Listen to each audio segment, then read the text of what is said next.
I am here. I think that's my mission. I think that's the reason why the Lord has been blessing me so much because He knows that I'm just a vessel. I'm a vessel of His blessings para ipamigay ko rin po sa iba.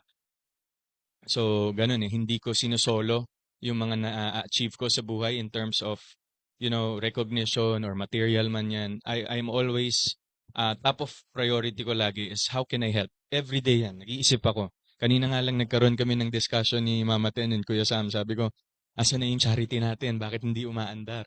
Sabi ko, parang kailangan na natin siyang gawin because there's been so many blessings happening right now and kailangan ibigay natin. Sabi, kinukulbit na ako ni Lord sa bago matulog. Ipamigay mo na yan kasi ano lang yan, pahiram lang yan sa'yo.